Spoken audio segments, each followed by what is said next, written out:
If you feel like you don't want to do anything anymore, you're not lazy. You're receiving a signal.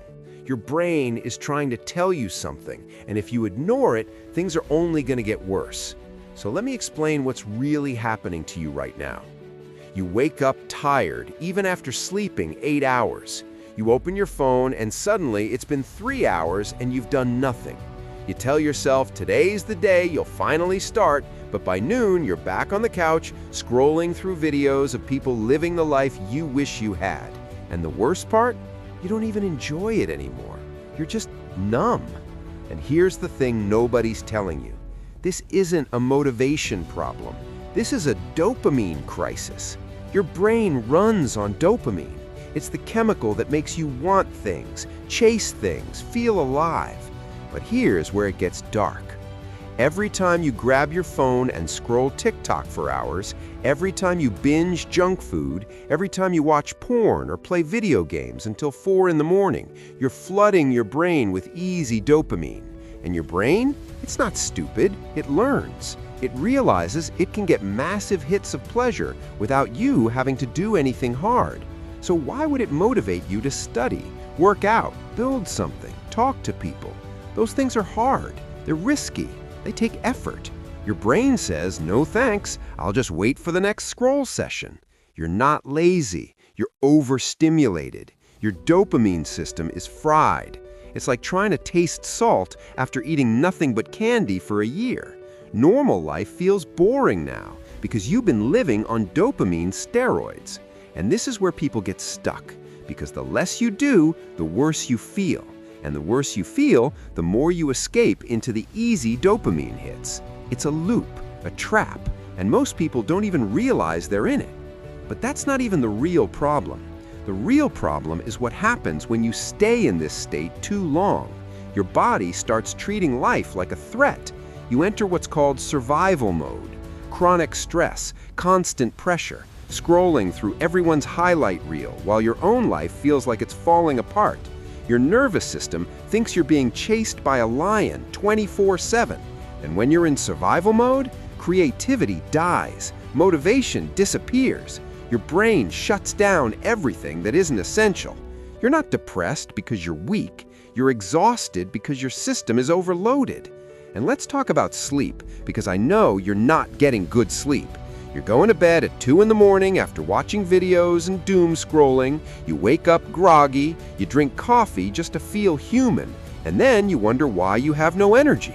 Your brain literally repairs itself during deep sleep. If you're not sleeping right, you're running on fumes. You're trying to drive a car with no gas and blaming yourself for not going faster. It doesn't make sense. Now listen closely, because this part changes everything. You're also dealing with something nobody talks about: loneliness, emotional exhaustion. Maybe you went through a breakup and you're still not over it. Maybe you lost someone. Maybe you're surrounded by people, but you still feel completely alone. Your mind isn't tired, your soul is. And when your heart is heavy, everything else feels impossible. You're not just battling a lack of motivation, you're carrying weight most people can't even see. And here's where it gets worse. You scroll social media and everyone's winning. Everyone's traveling, getting promotions, finding love, living their dream life. And you're stuck in the same place you were last year. You feel behind. You feel like you missed the train and everyone's moving forward without you. Comparison culture is poison. You're judging your behind the scenes against everyone else's highlight reel. And every time you do that, you kill a little bit of your own fire. But here's the truth most people won't tell you. You don't even know what you're working toward anymore. You're not lazy, you're confused. You lost your sense of direction. You don't know who you are or what you actually want. So why would your brain motivate you to move? It doesn't know where to go. You're a car with no destination, just burning gas and park.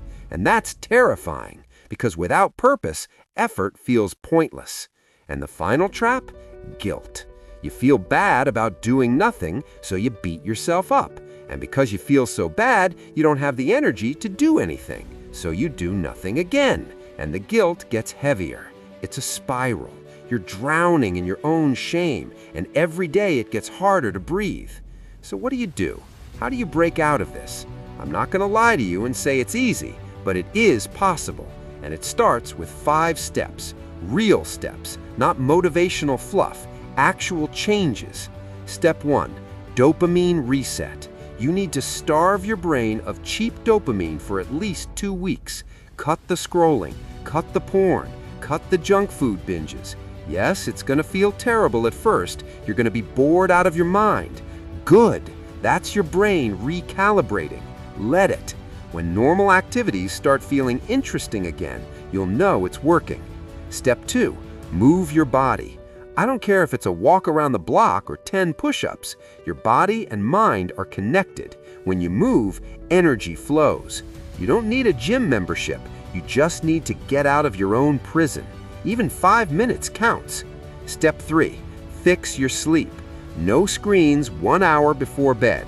Go to bed at the same time every night. Wake up at the same time every morning, even if you feel like death. Your circadian rhythm needs consistency. Treat sleep like it's sacred, because it is. Step 4, 1 small win per day. Make your bed, do the dishes, reply to 1 email. It doesn't matter how small. You need to prove to yourself that you can still finish something. Confidence comes from evidence. Give yourself evidence. Step 5, find a reason, even a tiny one. It doesn't have to be your life purpose. Maybe it's just wanting to feel better. Maybe it's proving to yourself you're not stuck forever.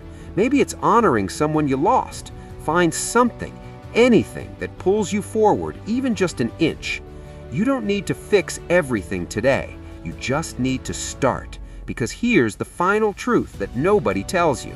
Motivation doesn't come first. Action comes first.